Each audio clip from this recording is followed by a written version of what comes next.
आदरणीय नरेंद्र मोदी जी की सरकार अगली योजना लेके आएगी कि इस देश के नौजवानों को मुफ्त में 5 करोड़ कटोरा बांटा जाएगा, भीख मांगो योजना। आपने रेहड़ी पटरी वालों को कहा अपने नाम के आगे नेम प्लेट लगाओ, हिंदुओं की, मुसलमान, दलितों के पीछे आदिवासी हो, क्या हो ये बताओ।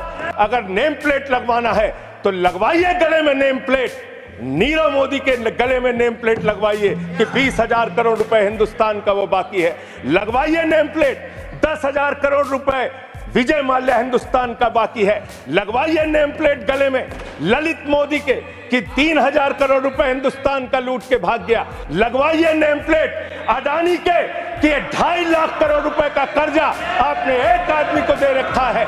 लगवाइए नेम प्लेट उन पूंजीपतियों को जिन्होंने हिंदुस्तान की बैंकों को खाली करने का काम किया। मानव, चलिए शुरू करते हैं। आप कहते हैं आप दुनिया की 5वीं बड़ी अर्थव्यवस्था है, 5वीं बड़ी अर्थव्यवस्था है। अरे ये तो सच्चाई बताइए कि ये 5वीं बड़ी अर्थव्यवस्था किसके लिए है। आपने चंद पूंजीपतियों का 16 लाख करोड़ रुपए माफ किया, ये इस देश की सच्चाई है। आपने 16 लाख करोड़ रुपए पूंजीपतियों का माफ किया। आपने 14 देश के प्रधानमंत्रियों ने जितना कर्जा लिया उससे दोगुना कर्जा अकेले आपकी सरकार ने लिया। आपने 150 लाख करोड़ रुपए कर्जा लेने का काम किया, देश को कर्ज में डुबाने का काम किया। बात तो सही है। बेरोजगारों को उम्मीद थी, 10 साल में आपने कहा था मान्यवर 20 करोड़ नौकरियां देंगे, 20 करोड़ नौकरियां आपने नहीं दी। फिर नौजवानों ने कहा नौकरी दो, नौकरी दो। फिर आपने कहा पकौड़ा तल लो, पकौड़ा तल लो। फिर आपने कहा पान की दुकान लगा लो, पान की दुकान लगा लो।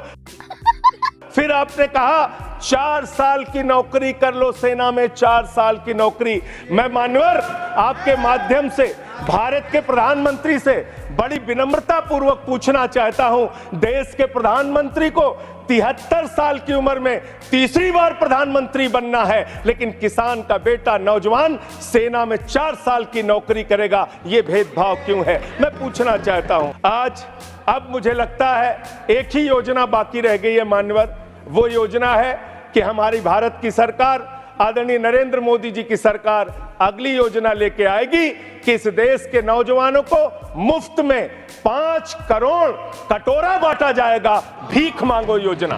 भीख मांगो योजना लाने का काम ये लोग करेंगे। क्या बात है सर, क्या बात है सर। मान्यवर, इस देश में आपने अर्थव्यवस्था को लेकर कहा 5वीं बड़ी अर्थव्यवस्था है।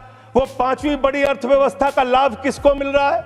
आपके चंद पूंजीपति मित्रों को, जिसका 16 लाख करोड़ रुपए आपने माफ किया। मान्यवर, मैं बड़ी विनम्रता पूर्वक आपके माध्यम से पूछना चाहता हूं, क्या इस देश की अर्थव्यवस्था में रेहड़ी पटरी वालों का कोई योगदान नहीं? जो 10 करोड़ रेहड़ी पटरी वाले पूरे देश में हैं, उनका कोई योगदान नहीं है क्या मान्यवर? वो भी सरकार को टैक्स भरते हैं। आपकी सरकार उनको भी फूटी आंख से देखना नहीं चाहती।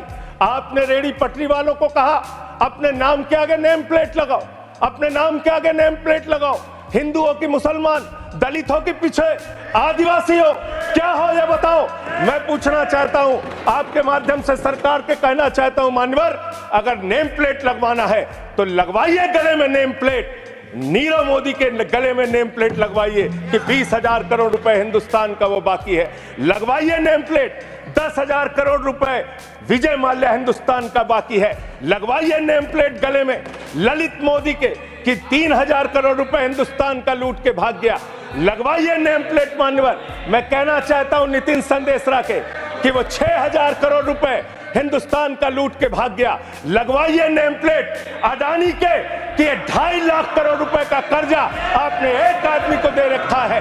लगवाइए नेम प्लेट उन पूंजीपतियों को जिन्होंने हिंदुस्तान की बैंकों को खाली करने का काम किया। मानव, कोई अपने ढाबे के आगे अगर वाल्मीकि ढाबा लिखेगा तो आप लोग उसके यहां खाने नहीं जाओगे। मैं जानता हूं आपकी मानसिकता। आप वो लोग हैं जिन्होंने भारत के तत्कालीन राष्ट्रपति श्री रामनाथ कोविंद जी को प्रभु श्री राम के मंदिर के शिलान्यास में नहीं बुलाया। आप वो लोग हैं जिन्होंने मौजूदा राष्ट्रपति श्रीमती द्रौपदी मुर्मू जी को राम मंदिर के उद्घाटन में नहीं बुलाया। आप दलितों से, पिछड़ों से, आदिवासियों से, अल्पसंख्यकों से, मुसलमानों से नफरत करने का काम करते हैं। यह आपकी सच्चाई है। इसलिए नेम प्लेट मत लगवाइए।